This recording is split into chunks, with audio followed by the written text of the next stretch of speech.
Bem-vindos a mais uma aula de Físico-Química 2, GQI 117, com o tema Físico-Química de Interfaces. Na aula de hoje, abordaremos modelos de isotérmos de adsorção de interfaces do tipo sólido-gás, especificamente tratando dos modelos de Freundlich, Langmuir e BET. Quando analisamos a possibilidade de estabelecer uma relação matemática entre a quantidade que se adsorve numa determinada interface do tipo sólido-gás com a concentração ou a pressão de equilíbrio de uma dada molécula de adsorvato, vimos que existem diferentes modelos que podem estabelecer tais funções matemáticas. Esses modelos, conhecidos como modelos de isotérmos de adsorção,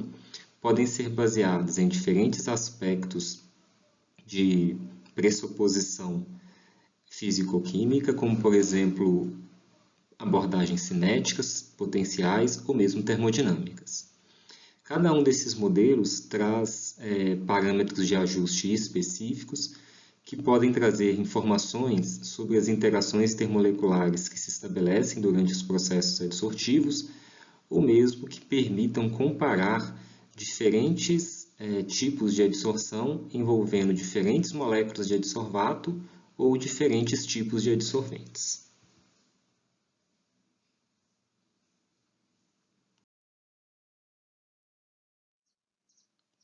Do ponto de vista desses modelos, nós avaliaremos em um primeiro momento as isotérmas de Freundlich e de Langmuir,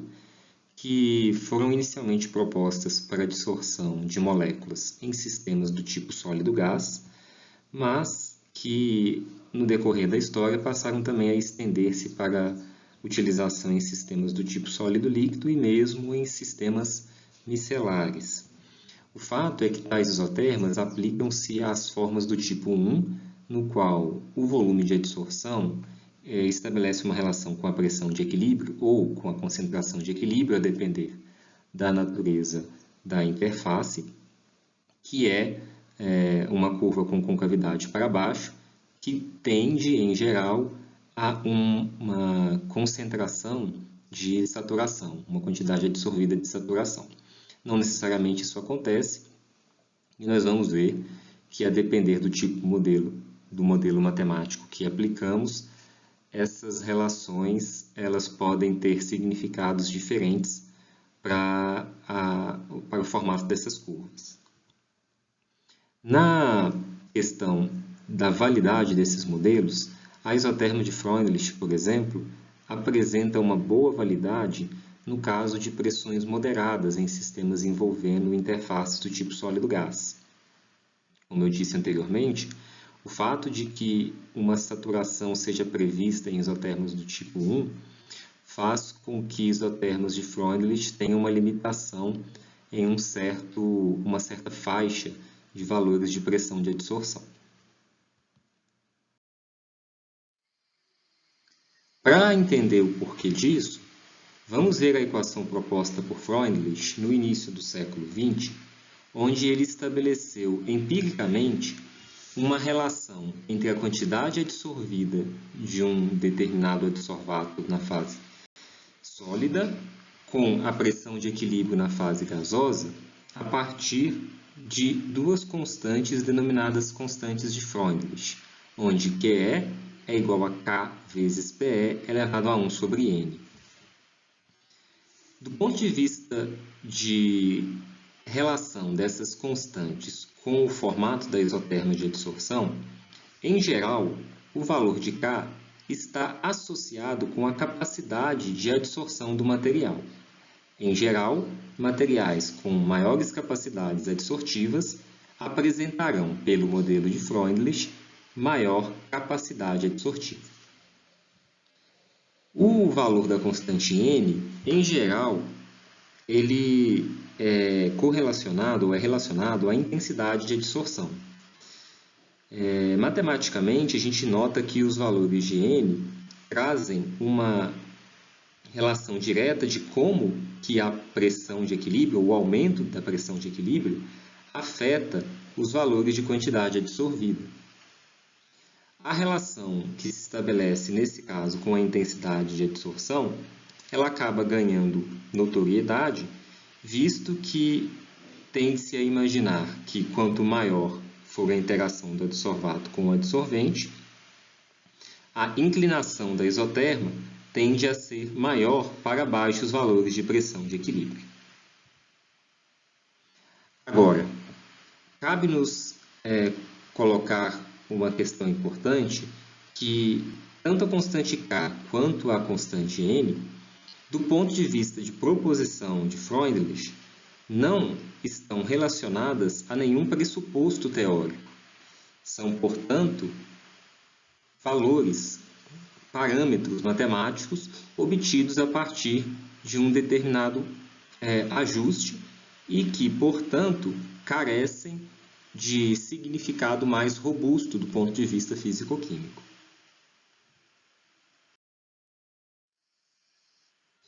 Lógico, se nós olharmos a relação que se estabelece entre a quantidade absorvida dividido por K e a pressão de equilíbrio, nós podemos avaliar, por exemplo, os diferentes formatos imaginados para determinadas isotermas,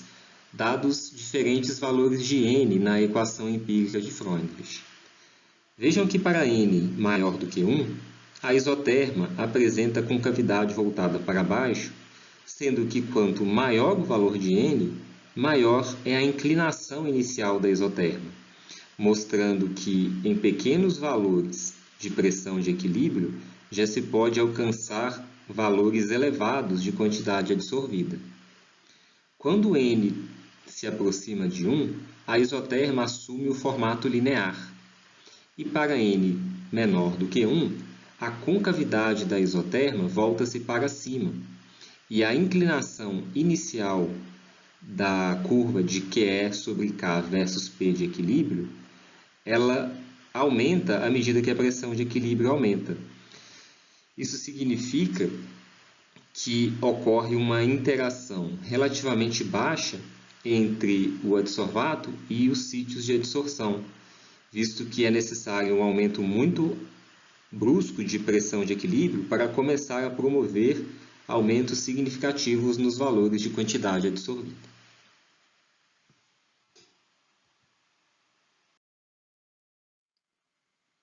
Notem um aspecto interessante acerca da discussão que estamos fazendo, que uma vez que a quantidade de equilíbrio Q de E que está absorvida está relacionada com P de E por um fator exponencial, vejam que independente de N ser maior, menor ou igual a 1, prevê-se que para pressões de equilíbrio tendendo a valores muito altos, a quantidade Q de E não tende para um valor constante. Na verdade, ela tende a sempre aumentar com o aumento da pressão de equilíbrio. Isso significaria, do ponto de vista de ajuste matemático, que a curva não apresenta em si uma assíntota para P de equilíbrio tendendo ao infinito, não possui uma assíntota horizontal,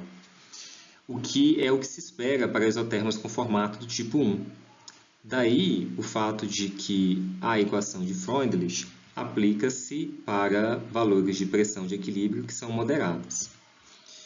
Muitas das vezes é possível encontrar relatos ou discussões dizendo que, na verdade, o ajuste da isoterma de Freundlich, uma vez que prevê quantidades de equilíbrio adsorvidas que aumentam indefinidamente à medida que P de equilíbrio aumenta, significa a adsorção em multicamadas. Entretanto, essa é uma afirmação extremamente equivocada, porque comportamentos de formação de isotermas que envolvem multicamadas são isotermas do tipo 2, que, como vimos, apresentam forma que é muito distinta daquela que pode se obter a partir da equação da isoterma de Freundlich. Então, alguns modelos teóricos têm tentado dar mais robustez ao significado de ajuste das isotermas de Freundlich para dados experimentais envolvendo sistemas específicos. Algumas considerações termodinâmicas, por exemplo, têm mostrado que a equação da isotérmica de Freundlich pode ser deduzida considerando-se que o processo adsortivo ele ocorre de tal forma que, à medida que os sítios de adsorção vão sendo ocupados, a energia com a qual o adsorvato interage com o sítio, ela decai segundo um comportamento exponencial. Ao assumir isso,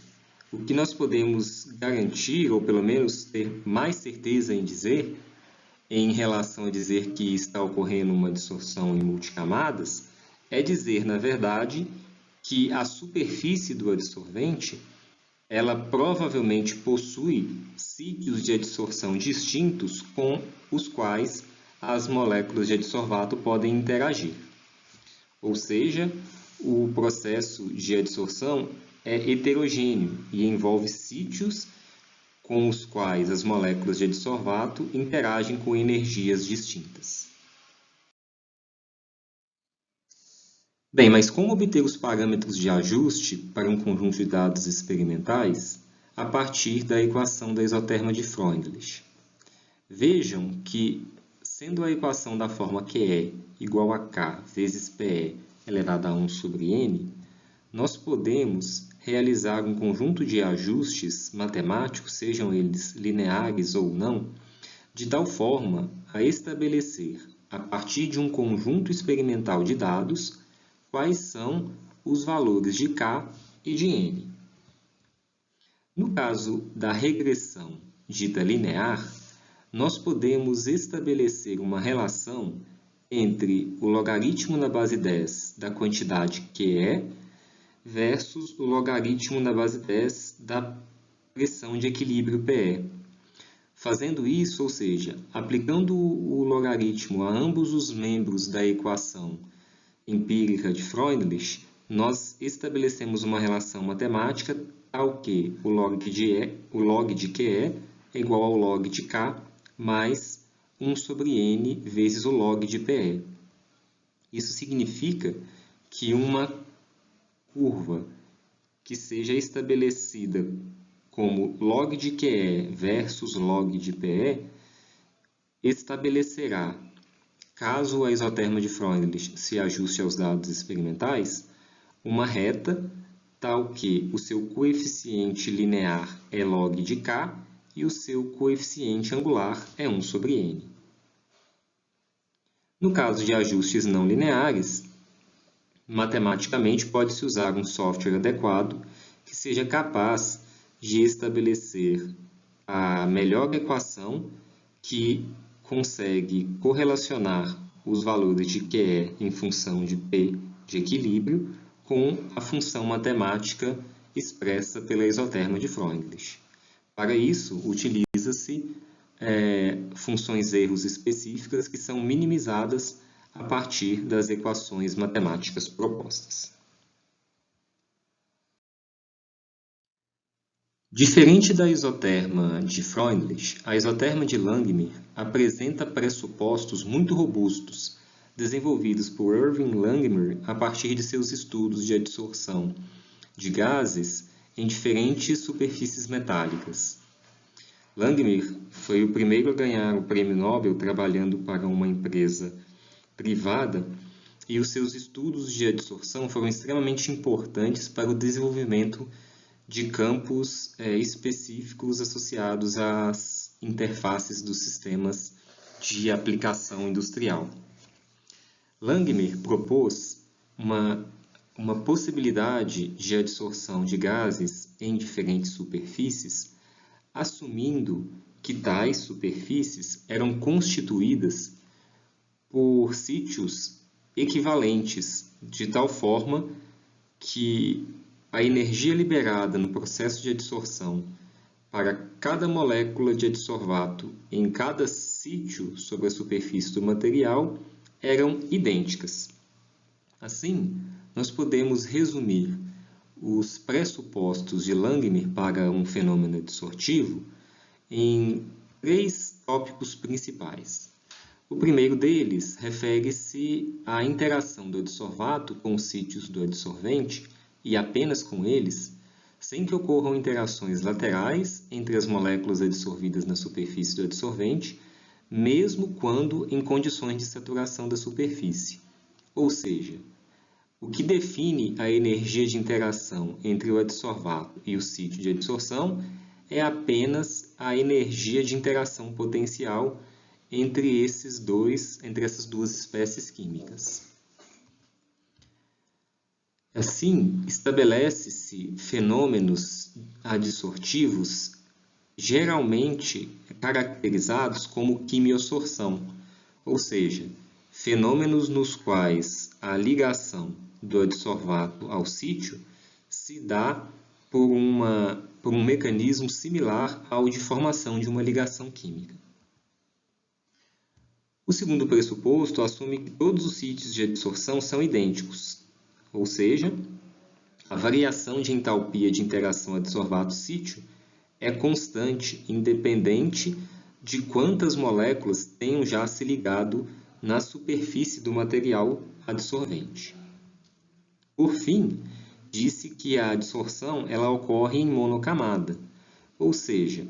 uma vez que uma molécula tenha ocupado um determinado sítio de adsorção, nenhuma outra molécula de adsorvato vai se ligar sobre aquela molécula, estabelecendo a formação de múltiplas camadas.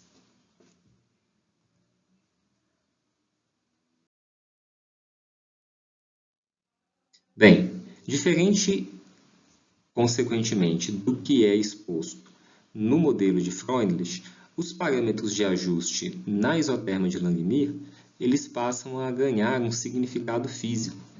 e o próprio conjunto de pressupostos que estabelece esse modelo adsortivo nos permitem uma condução dedutiva sobre quais são esses parâmetros que estabelecem a forma como se dá a relação entre a quantidade adsorvida e a concentração de equilíbrio de um dado adsorvato.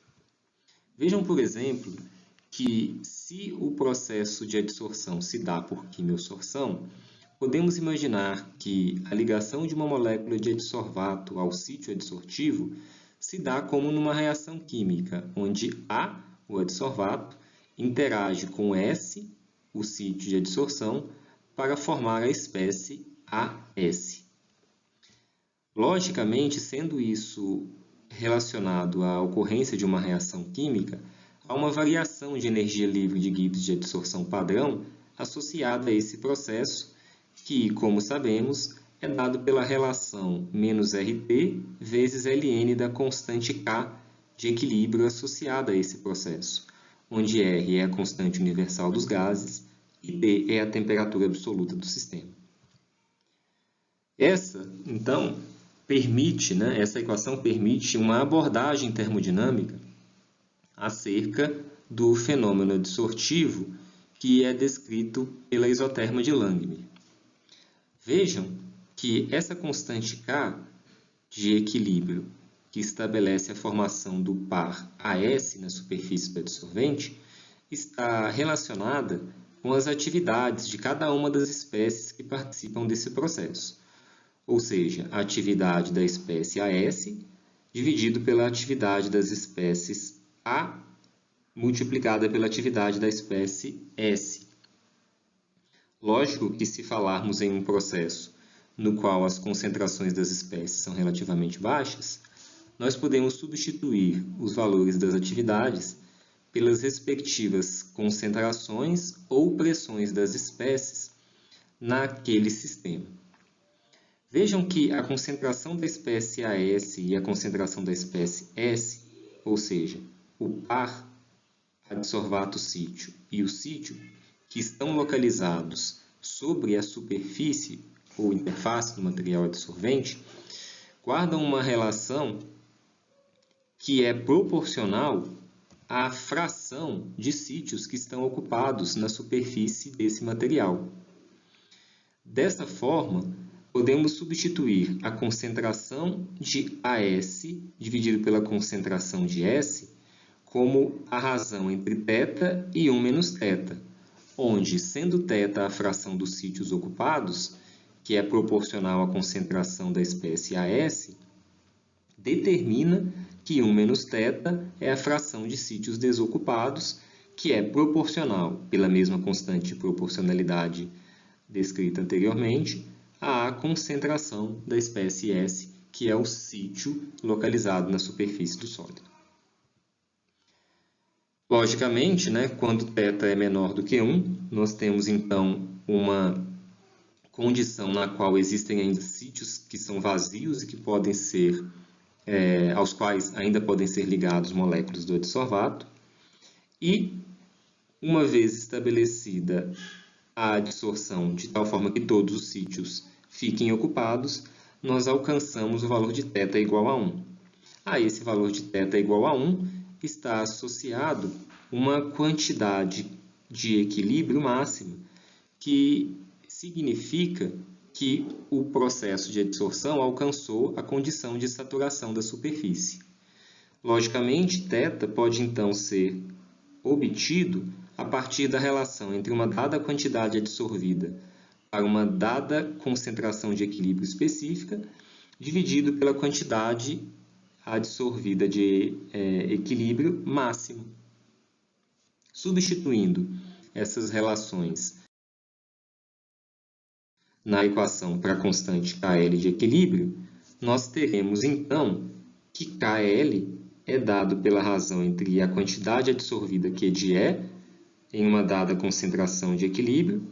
ou pressão de equilíbrio, nesse caso a pressão, dividido por PE vezes QE máximo menos QE, que pode ser rearranjado para estabelecer a dependência entre a quantidade QE de adsorção na condição de equilíbrio em função da pressão PE de equilíbrio,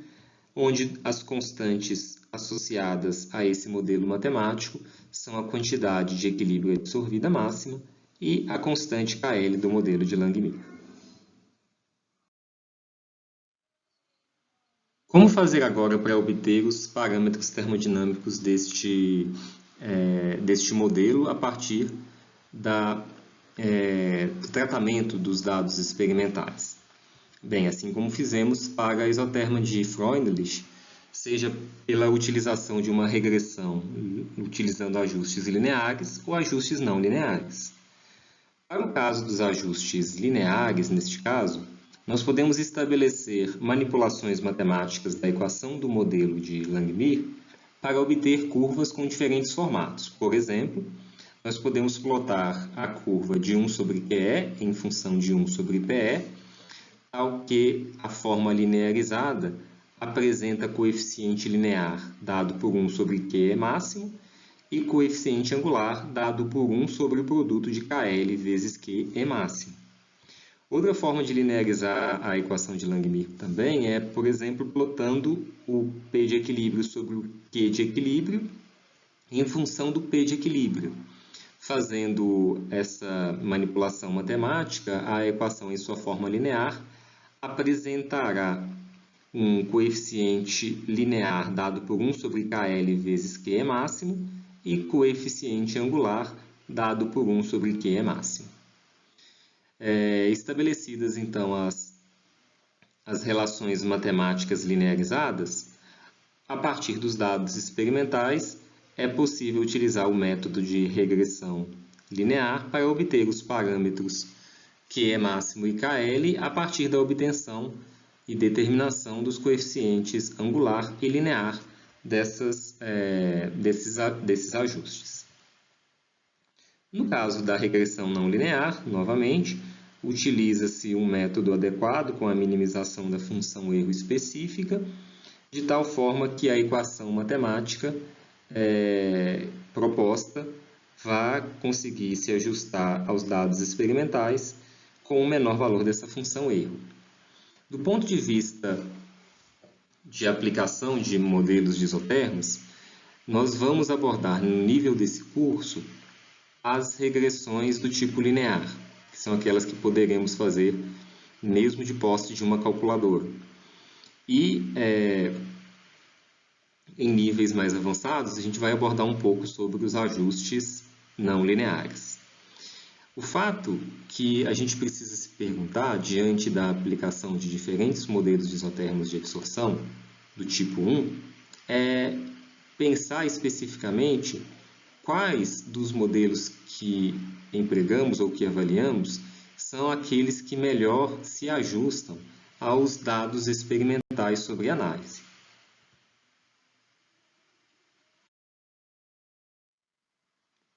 Dito isso, se nós, por exemplo, a partir de um conjunto de dados experimentais, aplicamos os modelos de Freundlich e de Langmuir,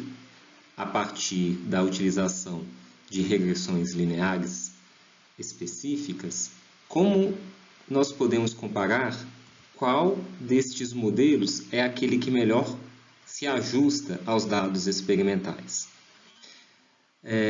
Como regra, para esse curso especificamente, nós abordaremos que um modelo mais adequado, que se ajusta melhor matematicamente aos dados experimentais, é aquele que apresentar regressão linear com melhor coeficiente de determinação, o valor de R². Lógico que, estatisticamente, isso não é suficiente na maioria das vezes, e é necessário definir um outro conjunto de parâmetros estatísticos que permitam melhor comparação entre qual dos dois modelos é, nesse caso, considerando Freundlich e Langmuir, o que consegue explicar melhor o conjunto dos dados experimentais. E veja que, para além desses dois modelos, existem outros inúmeros modelos que podem ser aplicados a isotermos do tipo gás sólido, para os quais esses mecanismos de avaliar estatisticamente qual é o melhor modelo se tornam ainda mais necessários. Só reforçando então que ao nível deste curso, nós trabalharemos com as regressões lineares, avaliando a validade dos modelos a partir do coeficiente de determinação do ajuste de regressão linear.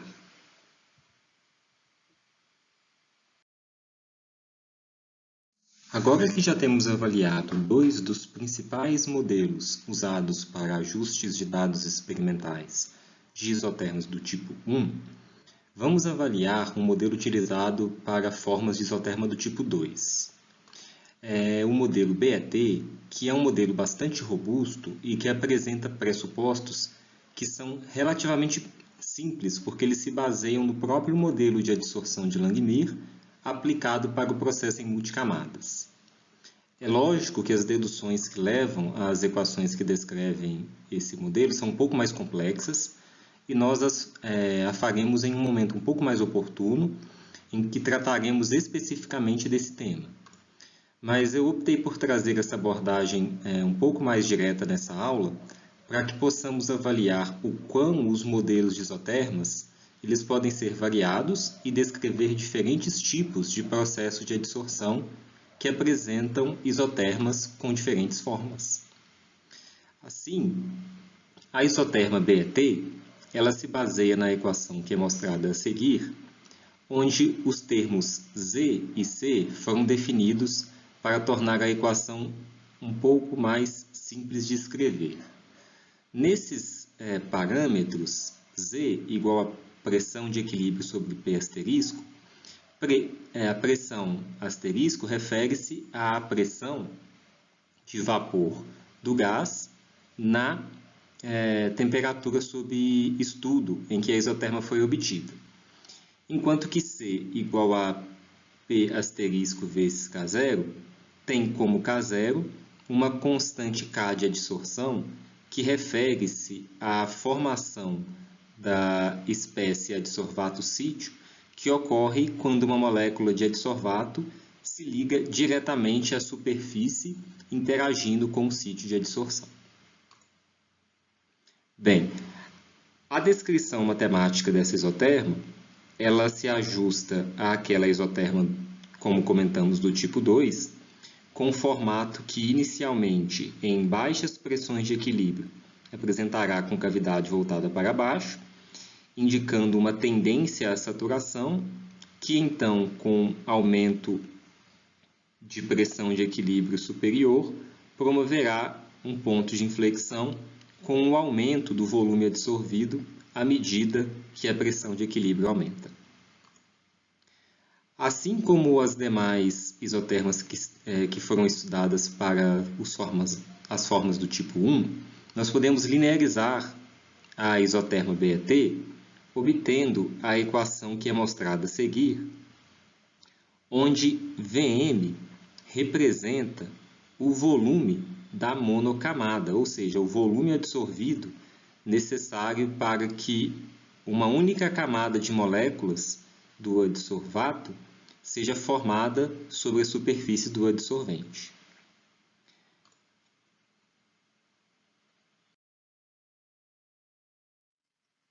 Assim, se plotarmos uma curva de Z sobre volume absorvido que multiplica 1 menos Z em função de Z,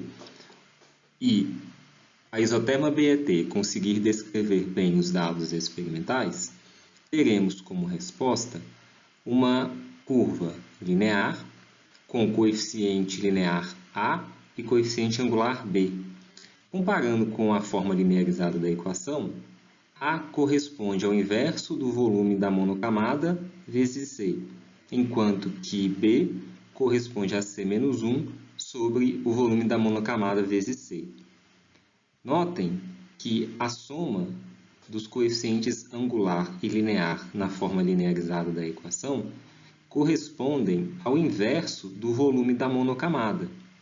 Ou seja, se conseguirmos utilizar a isoterma BET com um bom ajuste para descrever os dados experimentais, seremos capazes de determinar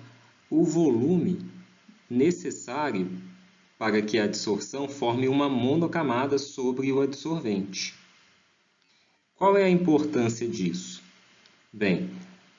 uma vez de posse do volume da monocamada, o valor de C, que é a constante que está relacionada à constante de adsorção, também poderá ser determinada, já que P asterisco é uma propriedade conhecida do gás cuja adsorção está sendo estudada, mas mais importante do que isso é que o volume da monocamada é o valor utilizado como base para a determinação de áreas superficiais específicas de diferentes materiais. Imagine, por exemplo, que um conjunto de dados experimentais tenha sido modelado a partir do ajuste BET e o volume da monocamada tenha sido determinado. Nós sabemos que, da definição, o volume de adsorção é o volume correspondente na CNTP necessário para gerar a adsorção de um determinado número de mols, ao qual está associado um determinado número de moléculas. Assim, a partir do volume da monocamada, nós podemos calcular o número de moléculas necessárias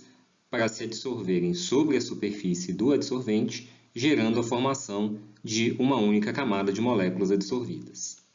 Se nós, então, imaginarmos a formação, ou a possibilidade de formação de múltiplas camadas, cada molécula que se liga diretamente ao sítio de adsorção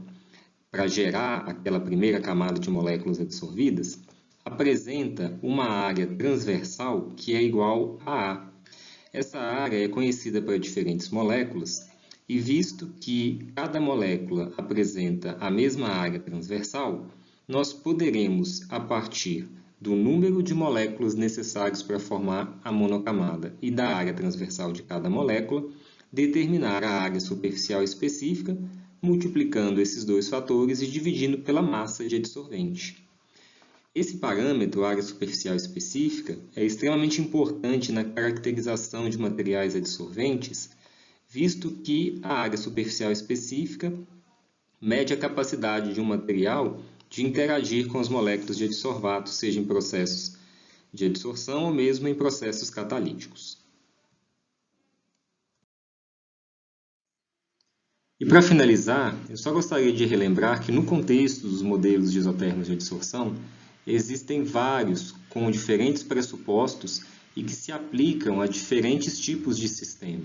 Não é o nosso objetivo aqui avaliar cada um deles, mas eu espero que tenha sido possível reconhecer que cada modelo, a partir de seu pressuposto, estabelece uma equação matemática, a qual pode ser ajustada aos dados experimentais a partir de um modelo matemático específico. Lógico que definir qual é o melhor modelo que vai se aplicar a um determinado sistema de adsorção requer um pouco de prática e conhecimento de cada um desses modelos. E, além disso, reconhecer as ferramentas estatísticas necessárias para que se possa comparar os modelos em relação a qual é aquele que melhor descreve os dados experimentais. Espero vocês em nossa próxima aula, onde abordaremos com mais detalhes a isoterma BET.